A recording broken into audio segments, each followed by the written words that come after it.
குருமார்கள் கொடுத்ததை நம்ம பண்ணிட்டு இருக்கோம். எதுவுமே நம்முடைய எதுவுமே கண்டுபிடிப்பல்ல, சித்தர்கள் சொன்னதை தான் நம்ம சொல்லுவோம். அதனால் இது பேர் பேஸ் பொசிஷன்.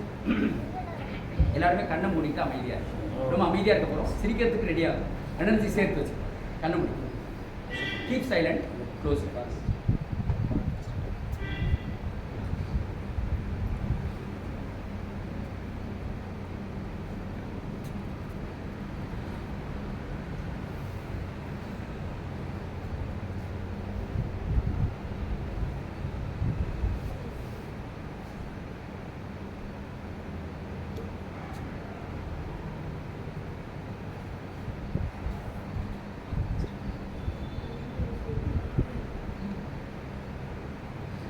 Slowly relax.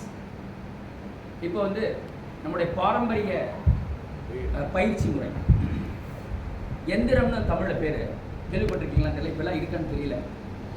நம்ம அரிசி உடைக்கிறதுக்கெலாம் மிஷினில் போய் பண்ணுவோம். அது இருக்கிற மாதிரி ஒரு பாவனை. ரைட்டில் கையில் ஃபோல்ட் பண்ணிக்கலாம். பாட்டியோ அல்லது நமக்கு இருக்க பெரியவங்க எந்திரம்ன்ற போது கை இப்படி வச்சுக்கலாம். அதனுடைய கைப்பிடி இருந்தான்னு வச்சுக்கலாம். அதை வந்து அரிசி இதில் போடுவாங்க. எல்லாருமே போடுங்க அப்படியே மெதுவாக. அதுக்கு பேர் என்ன சார்?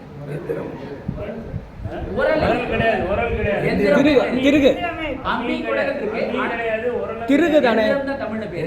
திருகு சார், அதுக்கு பேர் திருகு. திருகு எந்திரம் தான் நாங்க தஞ்சாவூர் மாவட்டத்தை சேர்ந்த சிவகங்கை மாவட்டத்தில் வந்து திருகு. திருகு ஆமா, கரெக்டா மேடம்? திருகு. எல்லாருமே அரிசி போடுங்க. நம்ம வந்து ஸ்மைலிங் பண்ணிட்டே பண்ண போறோம், பேசாம பண்ண போறோம். ஸ்மைலிங்கோட பண்ண போறோம். எல்லாருமே திருகை நாம வந்து சுத்தி பண்ணிட்டே இருக்கோம். அரிசி போட போறோம், திருக போறோம், அப்படியே சுத்திட்டே இருக்கோம். பொறுமையா சுத்துறோம். அரிசி கொஞ்சம் கொஞ்சமா வெளியில வந்து பாத்தீங்களா? திரும்பியும் நம்ம வந்து அரிசி போடுறோம், சுத்துறோம், பண்ணிட்டே இருங்க. எந்திரம் மெதுவா பண்ணுங்க, ஸ்லோவா பண்ணுங்க, கவனிச்சுட்டே இருங்க. அரிசியை போடணும், அப்படியே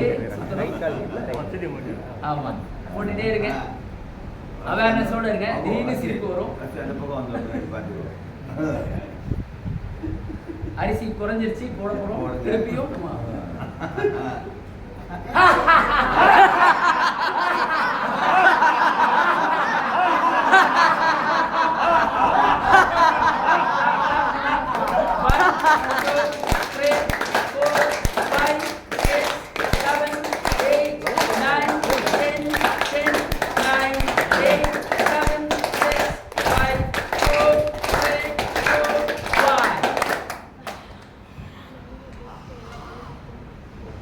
இது வந்து நம்ம வீட்டில் பயிற்சி பண்ணி பாருங்க.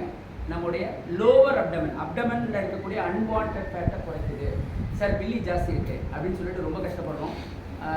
பச்சி முத்தாசனா, அப்புறம் வந்து